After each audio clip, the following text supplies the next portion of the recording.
पहाटेचे 4 वाजले होते. अख्खं शहर झोपेत होतं. पण छत्रपती संभाजीनगरच्या खाजा कॉलनीत काही वेगळंच शिजत होतं. कोणालाही अंदाज नव्हता की सूर्योदयाच्या आधी इथे मोठा गेम होणार आहे.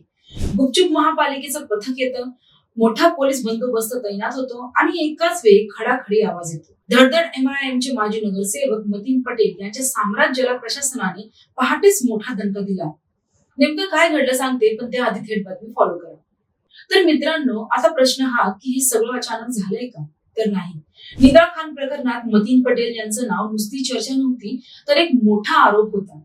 नाशिक मधील प्रसिद्ध IT कंपनीतील धर्मांतरण प्रकरणातील मुख्य आरोपी निदा खानला छत्रपती संभाजीनगर मध्ये आश्रय दिल्या प्रकरणी MIMचे नगरसेवक मतीन पटेल यांच्यावर पहिली मोठी कारवाई करण्यात आली आहे आणि त्याच प्रकरणाचा हा पहिला मोठा निकाल मानला जातो. महापालिकेने आधीच ठरवलं होतं की ऍक्शन तर होणारच, मग ते अनधिकृत शेड असो किंवा बेकायदेशीर बांधकाम. प्रशासनाने थेट हातोडा चालवला आहे. नगरसेवक मतीन पटेल यांच्या अनधिकृत बांधकामावर छत्रपती संभाजीनगर महापालिकेने अखेर बुलडोझर चालवला आहे. विशेष म्हणजे ज्या घरात निदा खानला आश्रय दिला होता ते घरही महापालिकेने थोड्याच वेळात जमीनदोस्त करण्यात आलं.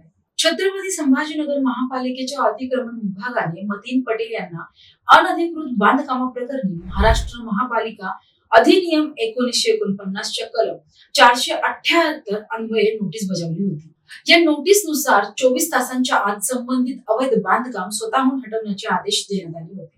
मतीन पटेल यांनी यावर खुलासा सादर करत मुदतवाढीची मागणी केली होती. मात्र प्रशासनाने त्यांची कागदपत्रे आणि स्पष्टीकरण समाधानकारक नसल्याचे ठरवत कारवाईचा निर्णय घेतला. या प्रकरणी न्यायालयानेही मतीन पटेल यांना कोणताही दिलासा दिला नाही. त्यामुळे आज पहाटे महापालिकेचे पथक बुलडोझरसह मतीन पटेल यांच्या घरावर धडकले. यावेळी कारवाईची शक्यता पाहून मतीन पटेल यांनी स्वतःहून काही अतिक्रमण काढून घेण्यास सुरुवात केली होती. ही कारवाई करताना प्रशासनाने कमालीची गुप्तता पाळली होती. पोलिसांची फौज एवढी मोठी होती की कुणी विरोध करायची हिंमतही केली नाही. मतीन पटेल यांचा गड मानला जाणारा हा भाग पण आज तिथेच प्रशासनाच्या कारवाईचा धूर उडाला. निदा खानला मदत करण्याचे कंबरडे आता प्रशासनाने मोडायला सुरुवात केलीये का, असा सवाल आता शहरातील गल्ली बोळात विचारला जातो.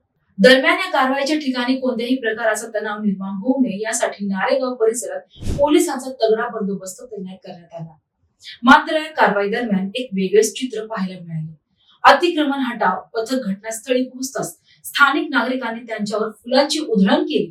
काही नागरिकांनी उपायुक्तांना हार घालण्याचा प्रयत्न करून या कारवाईचे स्वागत केले.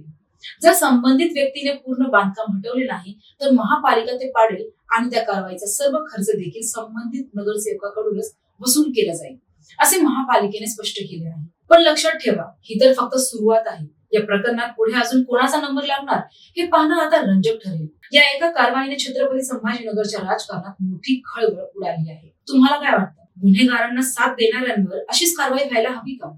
आम्हाला कमेंट मध्ये तुमचं मत नक्की सांगा.